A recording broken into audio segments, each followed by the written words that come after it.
This is Sylvia Saber with OpTv Global headlines. Starting with the top international stories for the day. The United States and South Korea have begun their biggest combined military drill since 2018. Washington has stationed about 28,500 troops in South Korea. United States school writes up student for wearing hijab. A charter school student in Massachusetts received a uniform violation over a hijab. Kiev bans public gatherings amid fears of Russia intensifying bombings ahead of Ukraine's Independence Day. Ukraine's president warned that Russia might take the provocative step of putting Ukrainian soldiers on trial. Rain-triggered floods and landslides have killed at least 50 people in northern and eastern India. The United Arab Emirates has announced that its ambassador will resume his duties in Tehran. The UAE Foreign Ministry said the move was in line with efforts to bolster bilateral ties with Iran. Up next, we have the national updates. Prime Minister Shehbaz Sharif, in a telephonic conversation with Army Chief General Qamar Javed Bajwa, discussed the flood situation and rescue and relief operations. The Interior Ministry asked written permission from Prime Minister Shehbaz Sharif's office to arrest PTI Chairman Imran Khan. Co-chairman Pakistan People's Party Asif Ali Zardari has opposed the arrest of Imran Khan. Pakistan Tehreek-e-Insaf Chairman Imran Khan has decided to approach the court on case registered against him under terrorism charges. PTI supporters across the country took to the streets to launch their protest against the possible arrest of former Prime Minister. Princess of Jordan arrived in Karachi on a week-long visit to Pakistan. She will review nutrition programs as a special advisor on maternal and child health and nutrition of United States World Food Program. Foreign Minister Bilawal Bhutto Zardari postponed his official visits to 4 European countries in view of calamities across Pakistan due to heavy rains. At least 9 soldiers martyred and 4 were injured after a Pakistan Army vehicle fell into a nala in the Shahjabad area of Azad Jammu and Kashmir. Rain-triggered flash floods have killed at least 5 people and left a dozen seriously injured in parts of Khyber Pakhtunkhwa. Torrential rains leave many high and dry, trigger landslides and damage houses in Chitral.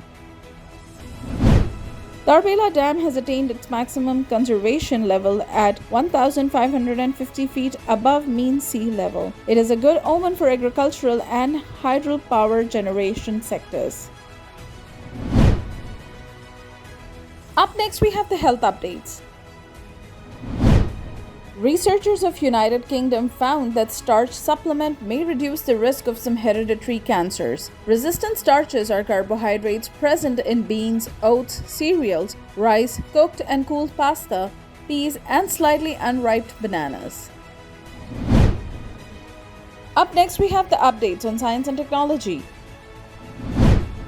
Now space enthusiasts will be able to track NASA's Orion spacecraft on its mission around the moon in real time using the Artemis Real-Time Orbit website. Orion spacecraft is expected to travel 40,000 miles beyond the moon in its first integrated flight test.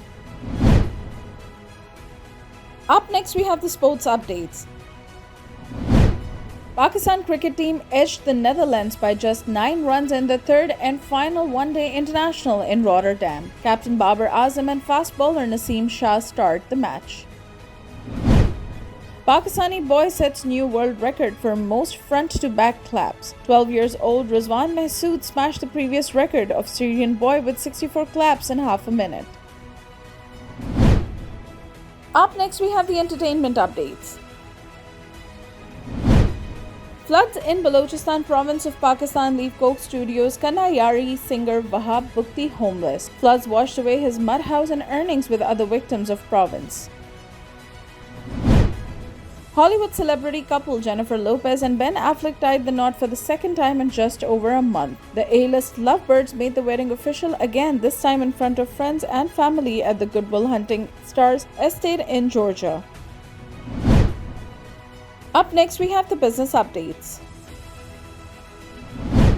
Pakistan earned $2,615.815 million by providing different information technology services in various countries during the fiscal year 21 to 22. This shows growth of 24.10%.